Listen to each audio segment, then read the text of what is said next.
Good morning. Welcome to the end of the week, and we certainly have a lot to rush through in these next days. Summertime's always busy, and people think about a summer break. There's no break. Break is when you get back to school and routine and excuse me, all that. But it's busy, and I hope some of you are getting to vacation a little bit. I remember as a child, vacations, and of course I've got a blurred memory of what we did, but whether it was 1 day or 3 days, but I remember trips to the mountains and camping out and fishing and just a lot of sitting around a campfire together. And I think vacations are a good thing. I think it's a good thing when Dad can stop everything and kind of hang out, and Mom as well. But I hope you're having a good day, and I hope you're taking some time with God. We're going to be in Ecclesiastes. If you want to find it right after Psalms, Proverbs, Ecclesiastes, we'll be in Ecclesiastes chapter 2 in a minute. But we've been over many of these morning moments. I've been reminiscing a little bit, talking about people. Here are 40 years. This in August, actually 40 years now since my wife and I came. We knocked on doors for 6 weeks. Started the church the last Sunday in August. So it would have been around the second Sunday or second week in July that we started knocking on doors. And I don't know for sure, we were here a week or so maybe longer before we started knocking on doors. I can't remember, but by the time I was knocking on doors, I had a building promised and flyers made. And of course, this is all pre-computers, and layout and design was very, very minimal, and we used rub-on letters and things like that. But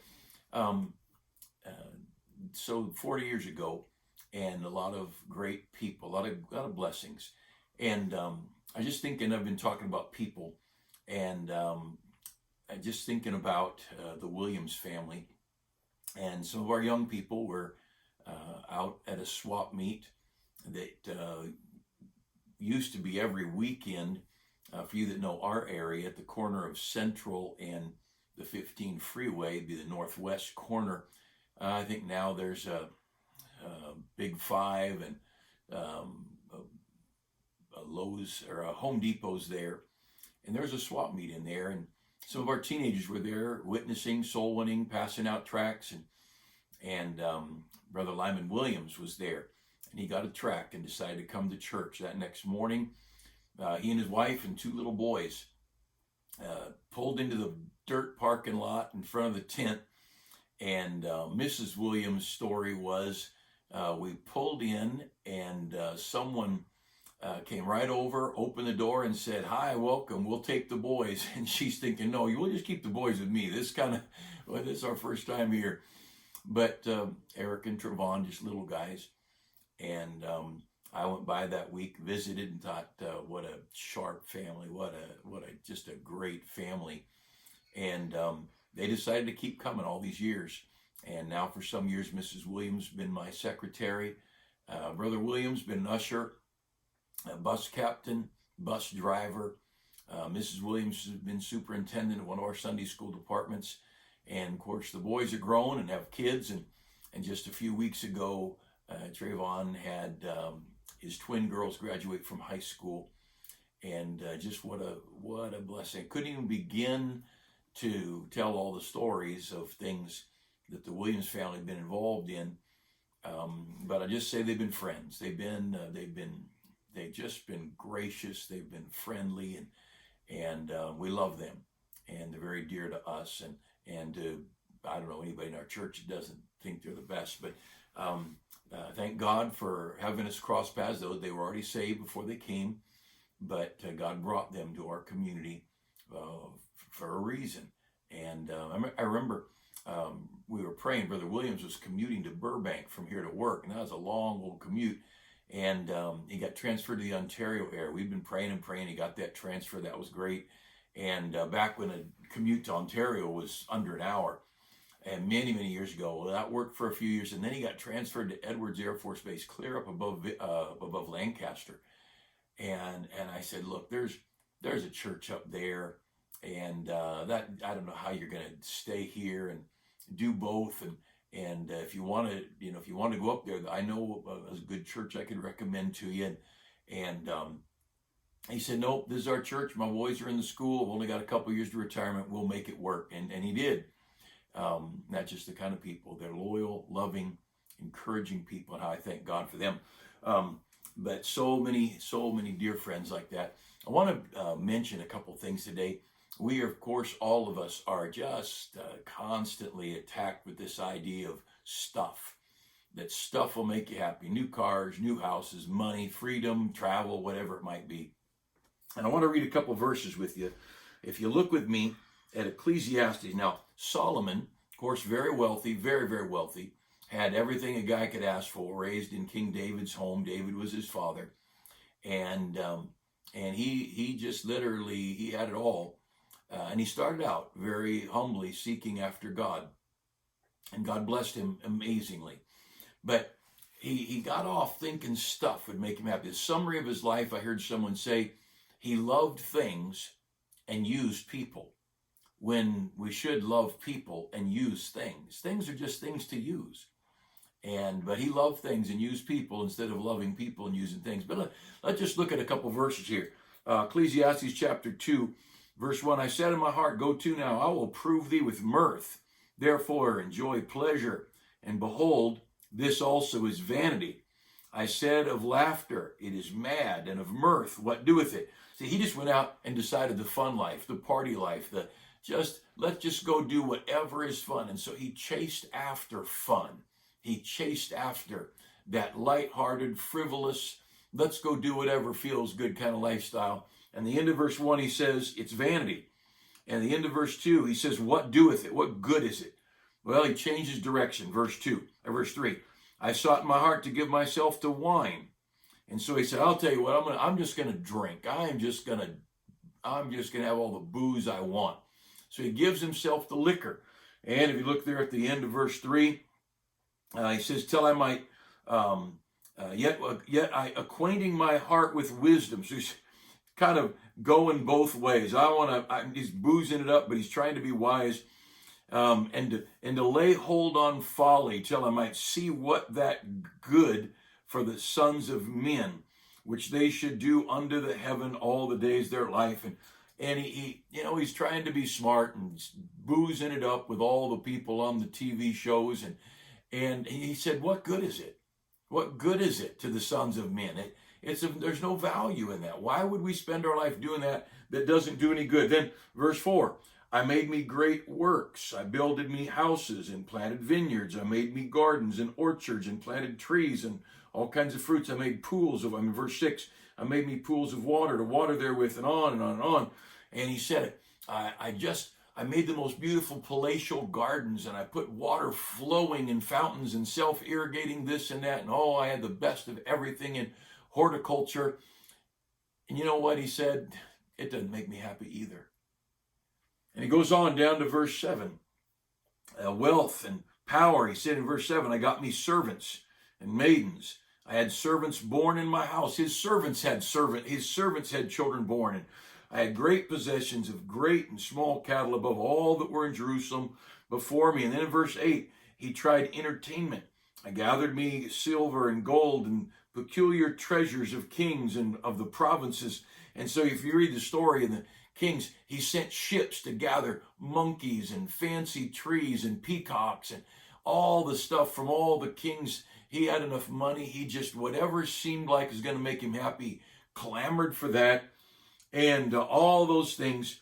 And at the end of verse 8, delights of the sons of men as musical instruments and that of all sorts. Verse 9, so I was great and increased more than all that were before me in Jerusalem. Also my wisdom remained with me, and whatsoever my eyes desired, I'm in verse 10 of chapter 2, I kept not from him. He just, everything he wanted, he had every desire fulfilled. Just like winning the $100 million lottery, everything he wanted, he had fulfilled. And I withheld not my heart from any joy, for my heart rejoiced in all my labor, and this was my portion of all my labor. And then, we're skipping down for the sake of time. Verse 12, I turned myself to behold wisdom and madness and folly. For what can a man do that cometh after me, even that which hath already been done? I saw that wisdom excelleth folly, as far as light excelleth darkness, and on and on. But look down at verse 17. After he'd done everything he could do, after he had all the fun, all the construction, all the horticulture, all the architecture, all of the wealth and mastery and servants and everything he could possibly have, you look down there at verse 17. Therefore, I hated life, because the work that is wrought under the sun is grievous to me. For all is vanity and vexation of spirit. Yea, I hated all my labors, which I'd taken under the sun. Now, that under the sun, that little phrase under the sun, if you read through Ecclesiastes, it doesn't hurt to look at that phrase as these are the things done on earth with earth in mind. And under the heaven is things done on earth with heaven in mind. And you might do the same action, but one thinking of earth and one thinking of heaven. And he said, anything under the sun on this earth, it's just vanity. It's just empty. And I can just tell you, I've always felt this way, but as the decades have passed, I've watched it. The guy who's the funniest doesn't always end up real funny, and the girl who's the prettiest doesn't always end up very pretty, and the person with the most money doesn't end up the happiest. Oh, suicide and drug addiction and alcohol and broken hearts and broken homes. They chase the rich and the famous. Those things, they just pursue those that think life under the sun, life on earth. When we get thinking, whether it be wisdom under the sun, meaning just with the earth in mind, or wealth or power, I'm smarter, better, richer, I've done. At one point there we read earlier, he said, nobody's done this, nobody's been like me, and what can a guy do after me? I've done so much, no one could do more than me, they're just going to have to be like me. I'm the best, I'm the greatest. And he said, I hate life. I hate life under the sun.